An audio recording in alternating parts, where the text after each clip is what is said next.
Tambahannya, dan sekarang kita akan masuk ke dalam firman Tuhan. Kita sudah sampai, saudara, di gereja yang ke-6 dari seri khotbah 7 gereja dalam kitab Wahyu ini, yaitu gereja di Philadelphia. Dan singkat saja tentang gereja ini terletak di kota Philadelphia, sebuah kota yang letaknya sangat strategis. Dikatakan dia ada di sepanjang jalan raya perdagangan yang menghubungkan timur atau Asia dengan barat atau Eropa, sehingga sering dikatakan orang kota Philadelphia ini adalah pintu gerbang menuju ke timur. Kota ini dikelilingi oleh gunung berapi dan sempat hancur karena gempa bumi pada tahun 17 Masehi. Dan ada dua karakteristik yang menarik dari kota Philadelphia ini, saudara. Pertama, kota ini sering disebut sebagai kota misionaris karena aktivitas penginjilan dari orang-orang Kristen yang ada di dalam kota itu. Dan yang kedua, penduduk kota ini selalu dalam ketakutan akan malapetaka. Dan dari 7 gereja, hanya gereja menurut catatan yang saya baca, di gereja Smyrna dan Philadelphia yang mendapatkan pujian dari Yesus. Hanya 2 gereja ini yang tidak mendapatkan teguran. Dan dari 7 jemaat di provinsi Asia itu, hanya 1, itu jemaat di Philadelphia yang paling lama keberadaan gerejanya. Karena itu gereja ini sering disebut sebagai gereja yang kecil namun setia. Dan berbeda dengan kondisi gereja di Sardis yang sudah kita pelajari minggu lalu, di mana gereja di Sardis tidak mengalami aniaya dari orang-orang Yahudi di sana. Sebaliknya, gereja di Philadelphia ini mendapat tantangan yang sangat berat dari komunitas orang Yahudi. Tidak ada masalah dengan doktrin mereka, tidak ada pengajar sesat di dalam gereja di Philadelphia. Namun orang-orang Yahudi sangat benci mereka karena iman Kristen mereka membuat mereka berbeda dengan orang Yahudi yang tidak percaya kepada Kristus itu. Nah, jadi saudara, gereja di Philadelphia ini adalah gereja yang kecil, mengalami tantangan dari orang-orang Yahudi, namun mereka tetap setia memegang kebenaran firman Tuhan, tetap setia dalam menjalankan pelayanan misi pemberitaan Injil Yesus Kristus. Karena itu dari kondisi mereka tersebut kita dapat belajar tentang sikap yang benar dalam melayani Tuhan. Secara khusus bagi kita yang sama-sama melayani di gereja Jakarta Reformed Church ini yang masih sangat baru, masih kecil, dan masih sangat terbatas dalam berbagai hal ini. Nah, seperti apa saudara sikap melayani yang benar dan dikehendaki Tuhan itu? Mari kita buka Alkitab kita dari kitab Wahyu pasal 3 ayat 7 sampai 13. Wahyu 3 ayat 7 sampai 13, saya akan membacakannya bagi Bapak Ibu Saudara sekalian. Demikianlah firman Tuhan. Dan tuliskanlah kepada malaikat jemaat di Philadelphia, inilah firman dari yang kudus, yang benar, yang memegang kunci Daud. Apabila ia membuka, tidak ada yang dapat menutup. Apabila ia menutup, tidak ada yang dapat membuka. Aku tahu segala pekerjaanmu. Lihatlah, aku telah membuka pintu bagimu yang tidak dapat ditutup oleh seorang pun. Aku tahu bahwa kekuatanmu tidak seberapa, namun engkau menuruti firmanku dan engkau tidak menyangkal namaku. Lihatlah, beberapa orang dari jemaah iblis, yaitu mereka yang menyebut dirinya orang Yahudi, tetapi yang sebenarnya tidak demikian, melainkan berdusta, akan kuserahkan kepadamu. Sesungguhnya aku akan menyuruh mereka datang dan tersungkur di depan kakimu dan mengaku bahwa aku mengasihi engkau. Karena engkau menuruti firmanku untuk tekun menantikan aku, maka aku pun akan melindungi engkau dari hari pencobaan yang akan datang atas seluruh dunia untuk mencobai mereka yang diam di bumi. Aku datang segera. Peganglah apa yang ada padamu supaya tidak seorang pun mengambil mahkotamu. Barang siapa menang, ia akan kujadikan soko guru di dalam bait suci Allahku, dan ia tidak akan keluar lagi dari situ, dan padanya akan kutuliskan nama Allahku, nama kota Allahku, yaitu Yerusalem baru yang turun dari sorga dari Allahku, dan namaku yang baru. Siapa bertelinga, hendaklah ia mendengarkan apa yang dikatakan Roh kepada jemaat-jemaat. Mari sekali lagi kita berdoa mohon pimpin Roh Kudus. Bapa, kami sekali lagi datang kepadamu. Kami meyakini bahwa tidak pernah satu kebetulan waktu kami mendengarkan satu kebenaran firman Tuhan disampaikan. Karena itu kami percaya hari ini pun Tuhan hendak berbicara kepada setiap kami yang hadir melalui firman yang kami akan sama-sama pelajari ini. Karena itu Roh Kudus tolonglah kami, berikan fokus konsentrasi, beri hati yang lembut seperti tanah yang subur, siap ditaburi oleh kebenaran firman-Mu, supaya kebenaran firman ini boleh berakar, bertumbuh dan berbuah dalam hidup kami. Dalam nama Tuhan Yesus kami berdoa. Amin. Nah saudara, ada 3 poin khotbah hari ini seperti biasanya. Dalam hidup pelayanan kita, ingatlah yang pertama, pelayanan itu adalah milik Tuhan dan untuk kemuliaan Tuhan. Dan yang kedua, kesetiaan kita adalah tanda dari keberhasilan kita. Dan yang ketiga, ada pernyataan Allah yang nyata atas kita. Mari kita masuk saudara ke poin yang pertama. Dalam hidup pelayanan kita, ingatlah, pelayanan itu adalah milik Tuhan dan untuk kemuliaan Tuhan. Saudara, salah satu hal yang sering membuat kita merasa down, kurang bersemangat, kecil hati dalam pelayanan yang kita lakukan adalah waktu kita tidak melihat hasil dari pelayanan kita sesuai dengan ekspektasi kita. Kita merasa sudah melakukan yang terbaik, usaha sudah maksimal, tapi hasilnya mengecewakan, tidak sebanding dengan kerja keras kita. Nah, solusinya di sini saudara, bukannya kita harus menghilangkan harapan, target dalam kerjakan pelayanan. Pelayanan itu boleh harus dikerjakan tanpa berharap apapun soal hasilnya.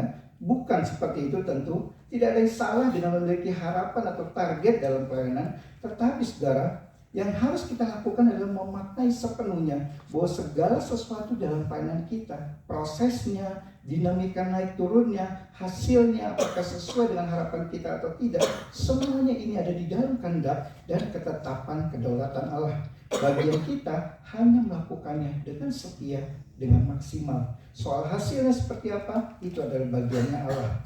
Nah, kebenaran inilah saudara yang ada di dalam ayat 7b dan 8a tadi. Mari kita baca lagi ayat 7b dan 8a. Dikatakan demikian, apabila ia, yaitu Tuhan, membuka, tidak ada yang dapat menutup. Apabila ia menutup, tidak ada yang dapat membuka. Dan ayat 8a, aku tahu segala pekerjaanmu, lihatlah, aku telah membuka pintu bagimu yang tidak dapat ditutup oleh seorang pun. Nah saudara, setiap kali Alkitab menggunakan metafora ini, pintu umumnya dipakai dalam konteks pekerjaan misi pemberitaan Injil. Paulus sering memakai metafora ini dalam perjalanan misinya. Paulus sering mengatakan Allah membuka pintu bagi pemberitaan Injil di kota A, Allah menutup pintu bagi pemberitaan Injil di kota B, dan seterusnya. Jadi jelas konteks kata membuka pintu di sini adalah pintu bagi pekerjaan pemberitaan Injil. Nah, kalimat apabila Tuhan membuka tidak ada yang dapat menutupnya, dan apabila Tuhan menutup tidak ada yang dapat membukanya, ini menunjukkan satu kebenaran. Semua terjadi persis sesuai dengan kehendak kedaulatan Allah, dan tidak ada satupun yang dapat terjadi berlawanan dengan kehendak Allah. Kalau Allah menghendaki satu pelayanan dibuka, itu pasti terbuka, dan tidak ada satu kekuatan pun yang dapat menutupnya. Dan sebaliknya, kalau Allah menghendaki satu pelayanan itu tertutup, itu pasti tertutup dan tidak ada satu kekuatan pun yang dapat membukanya. Dan di sini saudara, jelas juga satu kebenaran yang paradoks, kelihatan bertentangan tapi sebenarnya terjadi bersama-sama. Jemaat di Philadelphia yang mengerjakan pelayanan misi tersebut, bukan Allah. Tuhan katakan tadi, aku tahu segala pekerjaanmu. Jemaatnya yang bekerja melayani Tuhan, tapi Allah juga bekerja membuka pintu sehingga pelayanan itu dapat mereka lakukan. Dikatakan tadi, aku telah membuka pintu bagimu. Jelas saudara, prinsipnya di sini, ladang pelayanan dari gereja Philadelphia ini adalah ladang pelayanan milik Tuhan. Kesempatan melayaninya pun juga dari Tuhan. Gereja di Philadelphia bisa mengerjakan ladang pelayanan di kota tersebut karena Tuhan yang membukakan pintu bagi mereka untuk bisa mengerjakannya. Dan sustainability-nya atau keberlangsungan dari pelayanan itu pun ditentukan oleh Tuhan. Dikatakan tadi, aku telah membuka pintu bagimu yang tidak dapat ditutup oleh seorang pun. Jadi ladangnya, kesempatannya, hasilnya, keberlangsungannya, semuanya Tuhan yang menentukan. Intinya, pelayanan itu adalah milik Tuhan, bukan milik manusia. Dan karena pelayanan itu adalah milik Tuhan, maka pelayanan itu harus dilakukan dengan satu tujuan, yaitu untuk memuliakan Tuhan, bukan untuk meninggikan diri orang yang melayani itu. Nah saudara, banyak masalah dalam pelayanan timbul karena konsep paradigma yang salah dalam diri orang Kristen yang melayani Tuhan. Banyak orang Kristen melayani Tuhan bertahun-tahun tanpa sadar jika sebenarnya dia sedang melayani dirinya sendiri, walau kelihatannya seperti sedang melayani Tuhan. Dan satu fakta yang ironis saudara, sebuah pelayanan, baik itu di gereja maupun di lembaga pelayanan lainnya, bukannya menjadi tempat untuk bertumbuh, untuk memuliakan Tuhan, malah menjadi tempat dan sarana untuk berbagi tujuan yang salah. Pelayanan sering menjadi tempat untuk mencari validasi atau pengakuan, untuk aktualisasi diri, untuk memperoleh identitas atau nilai diri, untuk mendapatkan pujian. Bahkan ada yang menjadikan pelayanan sebagai tempat pelarian dari berbagai masalah hidup sehari-hari. Nah saudara, tentu saja semua kita butuh validasi. Tidak ada satu orang pun yang tidak butuh pengakuan. Hanya soal kadarnya, dosisnya, tidak boleh terlalu banyak. Dan semua kita juga senang dipuji. Siapa yang tidak senang kalau mendengar pujian kepada kita?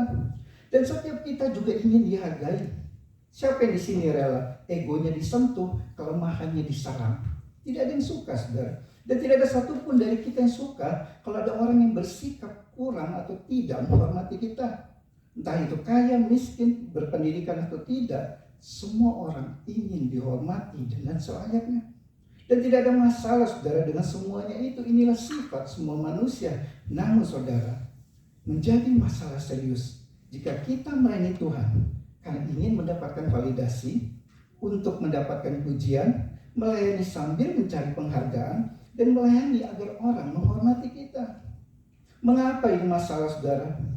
Karena jika sudah seperti ini, pelayanan itu menjadi sebuah performance. Sukacita hilang jika tidak ada orang yang memuji kita. Kecewa dan marah akan timbul jika orang yang kita layani seperti tidak menghargai dan tidak menghormati kita. Jadi saudara, bagi setiap kita yang melayani di sini, saya dan saudara yang sama-sama melayani, setiap kita perlu merenungkan sungguh-sungguh, siapakah yang sedang kita layani saat ini? Tuhan atau diri kita sendiri? Jika benar-benar Tuhan yang kita layani, maka pertanyaannya adalah, apakah kita sudah melayani Tuhan dengan memiliki dua sikap melayani seperti yang dimiliki oleh Yohanes Pembaptis? Yohanes Pembaptis katakan tentang Yesus, membuka tali kasutnya pun aku tidak layak. Dan Yohanes Pembaptis katakan, aku harus makin kecil, dia harus makin besar. Apakah kita melayani Tuhan dengan kesadaran bahwa diri kita sebenarnya sehebat apapun itu juga tidak layak untuk melayani Tuhan? Dan apakah kita melayani Tuhan dengan kesadaran bahwa diri kita harus semakin kecil, makin tidak kelihatan, makin tidak signifikan, dan Kristus itu yang harus makin besar, makin kelihatan, makin signifikan? Dan apakah kita juga setelah melakukan pelayanan kita dengan baik, kita berkata kepada diri kita seperti Yesus katakan kepada para murid-muridnya, setelah kamu mengerjakan semua itu, kamu harus berkata, kami adalah hamba-hamba yang tidak berguna, yang hanya melakukan apa yang memang harus kami lakukan. Jika di dalam hati kita merasa kita pantas melakukan pelayanan kita, saya lebih baik dan lebih rohani daripada mereka yang tidak melayani. Jika di dalam hati kita merasa kita orang penting dan sudah berjasa bagi tempat di mana kita melayani, coba kalau saya tidak ada, seperti apa pelayanan itu nanti hasilnya? Jika di dalam hati kita merasa diri kita hebat dan dibutuhkan di tempat kita melayani, tanpa kontribusi saya, mana mungkin pelayanan ini bisa maju? Jika kita melayani Tuhan dengan pikiran-pikiran yang demikian, saudara, maka terlepas dari sehebat apapun karunia kita, sesibuk apapun pelayanan kita, sebanyak apapun pengalaman pelayanan kita, sebesar apapun juga sumbangsi pengorbanan kontribusi kita di tempat kita melayani, terlepas dari semua itu, jika masih ada pikiran seperti di atas tadi, saudara, maka kita harus sungguh-sungguh memeriksa. Jangan-jangan kita sebenarnya sedang melayani diri kita sendiri, walaupun terlihat di luarnya seperti sedang melayani Tuhan. Pelayanan adalah milik Tuhan dan harus kita lakukan hanya dengan satu tujuan, yaitu untuk memuliakan Tuhan. Tidak boleh sedikit pun kita mengambil kredit bagi diri kita. Nah saudara, kembali ke teks kita. Setelah menyatakan pada jemaat di Philadelphia bahwa pekerjaan mereka sepenuhnya adalah milik Tuhan, Tuhan yang tentukan kapan dibuka, kapan ditutup, Yesus kemudian menguatkan sekaligus memuji mereka. Seperti apa pujian dari Yesus itu? Kita masuk ke poin yang kedua. Poin yang kedua. Dalam hidup pelayanan kita, ingatlah, kesetiaan kita adalah tanda dari keberhasilan kita. Saudara, jika saudara ditanya, mana yang lebih penting? Kualitas atau kuantitas? Mutunya atau angkanya? Kesetiaannya atau kesuksesannya? Apa jawab saudara? Tentu kalau bisa pilih kita mau dua-duanya sekaligus. Kita ingin pelayanan kita punya kualitas, bermutu, setia, berbobot, tapi juga bagus dalam jumlahnya, angkanya, berhasil mencapai target atau harapan kita. Jemaatnya berkualitas, jumlahnya juga banyak, gereja menjadi besar. Nah saudara, tentu saja tidak ada yang salah dengan menginginkan hal tersebut. Semua pendeta termasuk saya tentu ingin gerejanya bertumbuh makin besar dalam hal jumlah, kuantitas dan kualitas. Namun saudara, harus kita pegang di dalam hati kita, pelayanan itu utamanya adalah tentang kesetiaan kita, bukan tentang hasilnya. Dan di hadapan Allah hanya satu hal yang penting, yaitu kesetiaan. Dan inilah yang dimiliki oleh jemaat di Philadelphia ini, yang karenanya Tuhan memuji mereka. Mari kita lihat lagi ayat 8b. Ayat 8b. Dikatakan demikian. Aku tahu bahwa kekuatanmu tidak seberapa, namun engkau menuruti firmanku, dan engkau tidak menyangkal namaku. Dalam salah satu Alkitab versi bahasa Inggris, kekuatanmu tidak seberapa itu ditulis kekuatanmu itu kecil. Gereja di Philadelphia adalah gereja yang kecil. Mereka kecil dalam segalanya. Kecil dalam hal jumlah jemaatnya, ukuran gerejanya, kekuatan keuangannya, sumber daya manusianya, orang-orang yang bertalentanya, skala pelayanannya, jangkauan dan pengaruhnya, dan semuanya itu dalam skala yang kecil. Tidak ada jemaat yang menjadi pejabat, tidak ada konglomerat, tidak ada tokoh terkenal di dalam gereja itu. Dan Tuhan tidak tegur mereka karena skala mereka yang kecil dalam berbagai hal itu. Artinya saudara, bukan ukuran atau skala yang menjadi hal utama dalam pandangan Tuhan waktu kita melayani. Sebaliknya, Tuhan justru memuji mereka karena walaupun kecil, mereka melakukan dua hal yang Tuhan kehendaki: menuruti firman Tuhan dan tidak menyangkal nama Tuhan. Menuruti firman Tuhan artinya mereka menjaga kemurnian doktrin dan Injil mereka dari penyimpangan. Mereka tetap memegang, mengajarkan, memberitakan Injil yang benar, dan tidak menyangkal nama Tuhan artinya mereka menghormati nama Yesus. Mereka terus beritakan Kristus dalam perkataan dan perbuatan mereka. Mereka menyatakan diri mereka tanpa sembunyi-sembunyi bahwa mereka adalah para pengikut Kristus. Di sini saudara, gereja di Philadelphia ini tidak sibuk memikirkan bagaimana agar gereja memiliki gedung gereja yang megah, bagaimana agar gereja punya banyak aset, tanah dan properti, atau bagaimana gereja dibuat semenarik dan semenghibur mungkin agar banyak orang berbondong-bondong antri datang ke gereja. Mereka tidak pikirkan hal tersebut. Fokus mereka hanya dua hal: menjadi gereja yang setia mentaati firman, menjadi gereja yang setia memberitakan Injil dan meninggikan Kristus. Dan Yesus memuji mereka hal ini karena mereka melakukan seperti yang Tuhan kehendaki untuk mereka lakukan sebagai sebuah gereja. Di mata manusia mungkin mereka hanyalah sebuah gereja yang kecil yang tidak signifikan, tapi di mata Allah mereka adalah sebuah gereja yang berhasil dan mendapatkan perkenanannya. Dan seperti apa di hadapan Allah adalah yang terpenting, bukan yang menurut pandangan manusia. Di hadapan Allah, gereja Philadelphia adalah gereja yang berhasil karena Allah melihat kesetiaan mereka.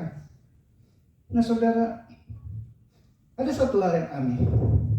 Setiap kali saya bertemu dengan rekan-rekan sesama hamba Tuhan, pertanyaan pertama kali yang selalu diajukan setelah tahu lokasi gereja di mana, biasanya langsung satu pertanyaan: jumlah jemaatnya berapa? Entah itu dosen di seminari atau di rekan-rekan di pelayanan, para pendeta hamba Tuhan lainnya. Begitu mereka bertemu, mereka tahu saya sedang merintis gereja, pertanyaan nomor satu: jumlah jemaatnya berapa? Tidak ada yang pernah bertanya pengajarannya dan pemuritannya seperti apa sih? Misi pemberitaan Injil dan penjangkauannya bagaimana? Artinya apa saudara? Concern semua hanya satu hal: angka atau kuantitas. Kalau jemaatnya sangat banyak, artinya gereja ini berhasil. Nah saudara, tentu saja tidak semua gereja yang besar itu pasti sesat pengajarannya. Banyak gereja yang besar yang sesat, tapi ada juga gereja yang sangat besar sekaligus sangat ketat, sangat alkitabiah doktrinnya, sangat reform. Dan hal yang sama saudara, tidak semua gereja yang kecil itu pasti benar pengajarannya. Ada gereja yang sudah kecil tapi tetap sesat ajarannya, dan ada gereja yang kecil namun benar dan alkitabiah doktrinnya. Paling tidak seperti gereja GRC ini. Artinya saudara, ukuran sebuah gereja tidak dapat dijadikan patokan bahwa ajarannya, doktrinnya itu benar atau sesat. Nah saudara, saya tidak menampik. Kalau ditanya saudara, tentu saja saya ingin gereja JRC ini dalam perjalanan bisa bertumbuh menjadi lebih besar, mencapai lebih banyak lagi orang bagi Kristus, menjadi gereja di mana lebih banyak orang menemukan kebenaran Alkitab yang sejati di tengah-tengah banyaknya penyesatan di gereja-gereja. Bukan hanya punya kualitas tapi juga berbobot, diikuti dengan kuantitas bertambah banyak. Tentu saudara, saya pun ingin seperti itu. Namun teks ini kembali mengingatkan saya, di tengah-tengah keinginan dan harapan saya tersebut, yang saya percaya bukan sesuatu yang salah, saya diingatkan kembali.